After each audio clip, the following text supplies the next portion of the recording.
இன்றைய ஆன்மீக தகவல். சாஸ்திரங்கள் பல வகை இருக்கின்றது. இந்த சாஸ்திரங்களே சரசாஸ்திரம் என ஒன்று உண்டு. இந்த சரசாஸ்திரம் என்றால் என்னவென்றால், சிவபெருமான் பார்வதி தேவிக்கு சொல்லி பார்வதி தேவி மூலமாக உலகுக்கு கிடைத்த சாஸ்திரம் இந்த சரசாஸ்திரம். முதலிலே சரசாஸ்திரம் என்றால் என்ன என்பதை பற்றி நாம் தெரிந்து கொள்ள வேண்டும். சரம் என்றால் தொடர் என்று பொருள், தொடர்பது என்று பொருள். சரவெடின்னு சொல்லுவோம் இல்லையா, தொடர்ந்து வெடிகள் கட்டியிருப்பார்கள். குழந்தைகளுக்கெல்லாம் ரொம்ப பிடிக்கும் சரம் வெடிப்பதென்றால். அப்படி சரசாஸ்திரம் என்றால் தொடர்ந்து பற்பல சாஸ்திரங்கள் என்று பொருள். இந்த உலகிலே காணப்படுகின்ற பொருட்கள் இரண்டு வகையாகப்படுகின்றது. ஒன்று சரம், மற்றொன்று அசரம். இதை சேதனம் அசேதனம் என்றும் கூறுவார்கள். உயிரினங்கள் உயிர் இருக்கும் வரை தொடர்ந்து செய்வது சுவாசம்.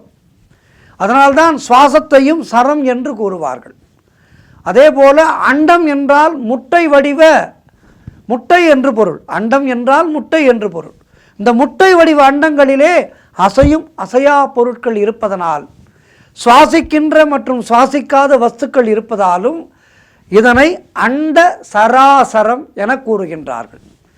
இந்த சரசாஸ்திரத்தை சிவபெருமான் பார்வதி தேவிக்கு சொல்லி, பார்வதி தேவியார் நந்திகேச பெருமானுக்கு சொல்லி, நந்திதேவர் அகத்தியருக்கு சொல்லி, அகத்தியர் மூலமாக இந்த பூ உலகுக்கு அவர்களுடைய சீடர்கள் மூலமாக கிடைத்ததுதான் இந்த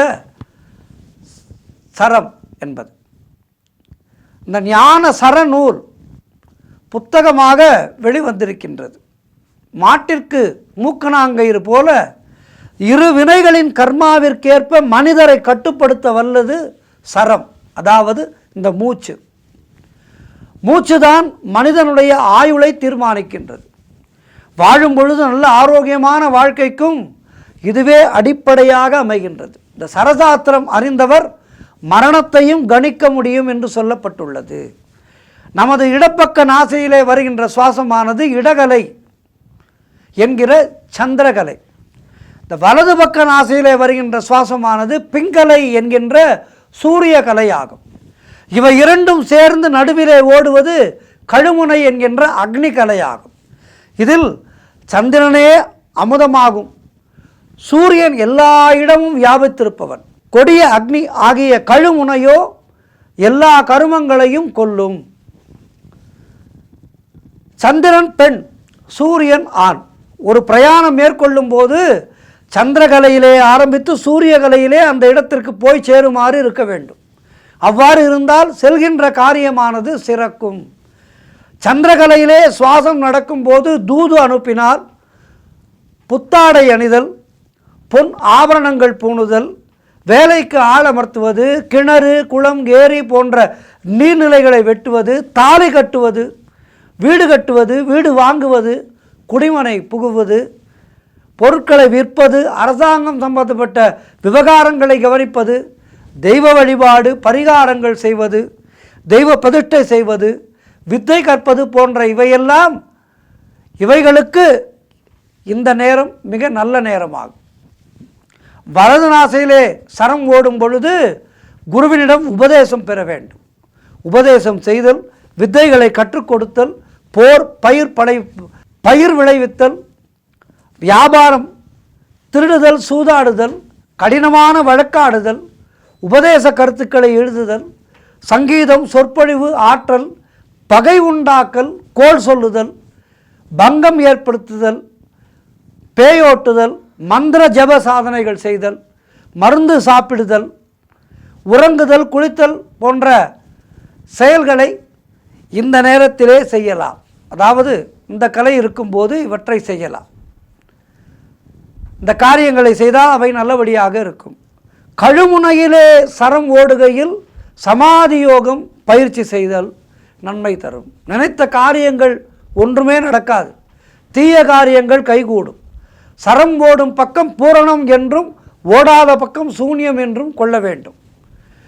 நம் பூரணத்தில் நின்று கொண்டு நம்மிடம் வழக்கு பேசுபவர்களை, தர்க்கம் செய்பவர்களை சூன்யத்திலே நிறுத்தி வென்று விடலாம். தெற்கும் மேற்கும் சந்திரனுடைய திசைகளாகும். இந்த திசைகளிலே பிரயாணம் போக வேண்டும் என்றால் இடகலையிலே சரம் ஓடும்போது செல்ல வேண்டும். அப்போது பிங்கலையில் சரம் ஓடினால் சுவாசத்தை நன்றாக இழுத்து கும்பகம் செய்து வலது காலை 3 அடி வைத்து பின் சாதாரணமாக சிறிது தொலைவு நிற்காமல் செல்ல வேண்டும். இதுதான் இதற்கு பரிகாரம். ஆகவே இந்த கலைகள் எத்தனையோ இருக்கின்றது. எல்லாவற்றுக்குமே சாஸ்திர ரீதியாக இவை செய்யலாம், இவை செய்யக்கூடாது என சொல்லி வைக்கப்பட்டிருக்கின்றது. நாம் அவற்றை முறையாக கடைபிடிப்பதில்லை. அதுதான் நாம் படும் துன்பங்களுக்கு பெரும் காரணம். வடக்கும் கிழக்கும் சூரியனுடைய திசைகள், சூரியனுடைய திசைகள். இந்த திசைகளிலே பிரயாணம் போக வேண்டும் என்றால் சூரிய கலையிலே சுவாசம் நடக்கும்பொழுது செல்ல வேண்டும். அவ்வாறல்லாமல் இடகலையிலே சுவாசம் நடக்கும்போது சுவாசத்தை நன்றாக உள்ளிழுத்து கும்பகம் செய்து இடது காலை 2 அடி எடுத்து வைத்து பின் சாதாரணமாக சிறிது தூரம் நடக்க வேண்டும். இதுதான் இதற்கு பரிகாரம். இப்படி செய்தால் அந்த காரியம் நிறைவேறும். இப்படி இந்த சரகலையிலே நிறைய இருக்கின்றது. அவற்றையெல்லாம் நாம் ஒழுங்காக தெரிந்து கொண்டு நம்முடைய பயணங்களை எந்தெந்த கலையிலே எந்த திசையிலே செல்லலாம் என்பதையெல்லாம் நாம் பகுத்தறிந்து கொண்டு அந்த வகையிலே நம்முடைய பயணங்களை மேற்கொண்டால் நம்முடைய முயற்சிகள் பெரும் வெற்றியை பெறும்.